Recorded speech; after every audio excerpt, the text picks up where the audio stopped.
Sufjan Stevens is a musical genius and a true artist. Try to prove me wrong. He is a multi-instrumentalist, a composer, a songwriter, performer and just an amazing artist. There are not many who are as versatile and productive as him. And I would say that it's practically impossible to label his music or to fit it into one category. Because his musical output ranges from contemporary electronic music to singer-songwriter and from contemporary classical music to chamber pop. Okay, maybe I am biased because I'm really a big admirer of his work, but you don't have to be a fan of him to appreciate the true and outstanding craftsmanship that he's showing in the song The Mystery of Love. So in today's episode of What I Learned From, I'm going to be talking about this beautiful and intimate song that he wrote for the movie called Call Me By Your Name. Let's dive into this masterpiece and let's get creative. The movie Call Me By Your Name is an intense summer love story that takes place in an idyllic Italian town with beautiful surrounding nature. If I had to choose single words to summarize this work of art, they would be love, insecurity, beauty, departure, and melancholy. So how did Sufjan Stevens translate this complex mix of intimacy, beauty, and sorrow into music? The Mystery of Love is full of smart composition techniques that support the aesthetics and transform it into something with great impact. I will group these techniques into three separate aspects, which are the arrangement, lyric writing techniques, and the beautiful chord progressions. Just like the movie, the song follows a narrative of going from comfort and happiness to confusion and sorrow. Let me talk you through it. Instrumentation and arrangement. The song starts with a feather light but rhythmically active picking pattern that has an accent on the upbeat.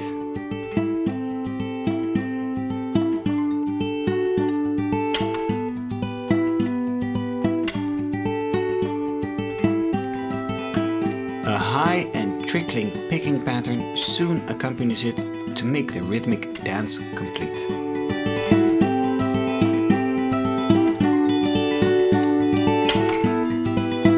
During the first verse, a light touch and happiness seem to prevail. The heaviest thing to join in is a soft piano accentuating the chord progressions, outlining the bass line, and softly confirming the root notes of all the chords.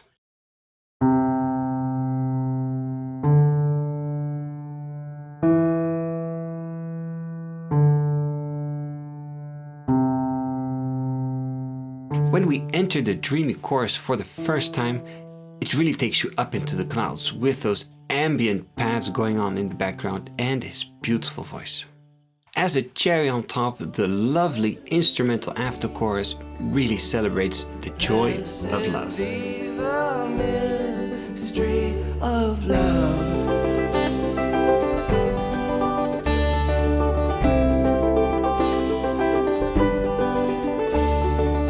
So in short, the first section is rhythmically active and mostly only high-pitched and light instruments sound.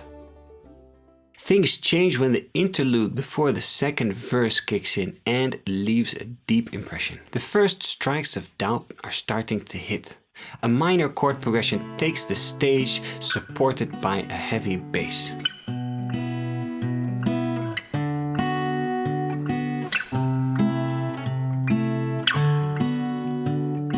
The bass, which constantly repeats the same figure, to me accentuates some kind of a long struggle. It resembles something that's just not going anywhere, no matter how hard you try. And this adds a heaviness to the texture which cannot be missed. Also, what used to be gentle picking patterns have now turned into something more dramatic and even higher picking pattern.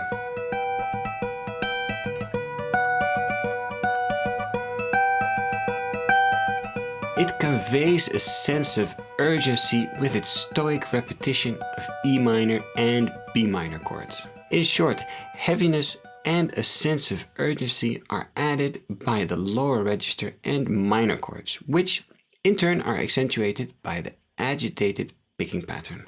But what happens then is truly amazing. The third verse practically has no rhythm to it, only long beautiful wooden tones from the clarinet and angelic voices singing in the background. This all is accompanied by a soft bass and offbeat plucks in the background to create some extra movement. I find it immensely beautiful, and this texture is prolonged until the last chorus, and especially the reedy texture from the clarinets really stand out. And finally, after the last chorus, the lovely soft picking pattern comes back, takes us by the hand and pulls us out of the dark and leads us back to soft melancholy. Do you now see how much influence the instruments and the arrangement can have on the complete story of your song? The lyric writing techniques. In the lyric department, we also have a progressing story, going from bliss to sorrow and sadness, but still ending on a positive note at the end. Just look at the first two sentences of all three verses. Oh, to see without my eyes, the first time that you kissed me. Lord, I no longer believe, drowned in living waters. How much sorrow can I take? Blackbird on my shoulder. Often in songs, the lyrics of the chorus, they don't change because this enhances the memorability and the singability of the chorus and of the song in general. But this is not the case in The Mystery of Love. Also, here we have a story that's progressing. Let's have a look at the first sentences of each chorus.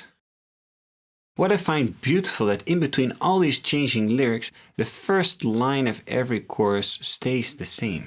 And also that the last chorus ends with the beautiful line, "Blessed be the mystery of love." Just love that sentence. So how does he manage to sing these complex lyrics without losing or confusing the listener? When the lyrics are more complex, like here, then often other parts of the song, they need to be a little bit more simple. And in this case, the melodies of the verse and the chorus, they stay the same. So they repeat over and over again. The result is that the melodies, they will stick instantly with the listener, and it creates a perfect vehicle to convey the more complex message of the lyrics.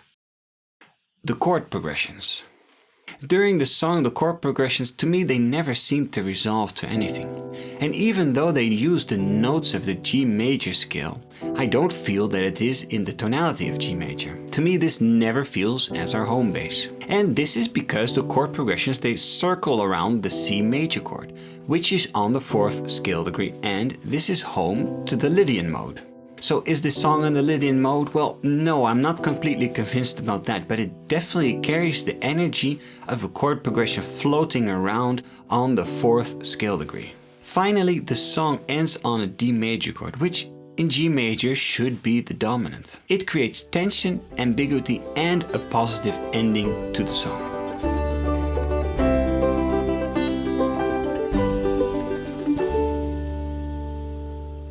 Now, a technique that really shines in this song is the use of chord inversions. Chord inversions are chords when the root note is not the lowest note.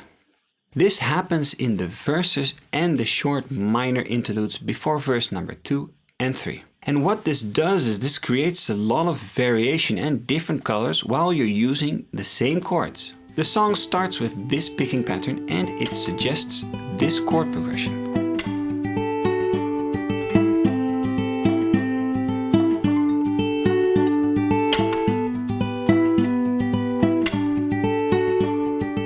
Then when the other high picking pattern joins in, this one plays different notes, and now the suggested chord progression becomes this.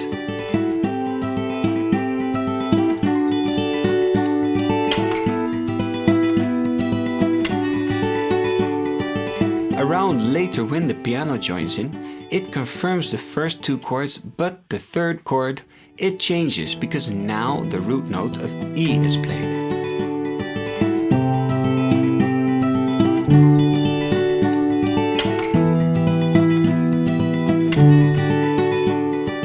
Let's take a look at the minor interlude. There we have the same bass note figure. But instead of having a C major as expected, we have an A minor in first inversion.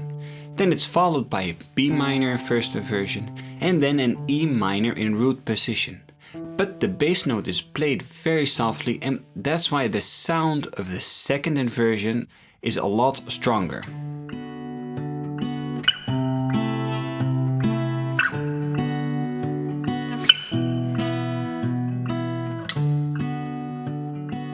the progressions don't get much more melancholic than this. My favorite part is when after the chorus this celebratory part kicks in, with the beautiful simple chords and uplifting melodies.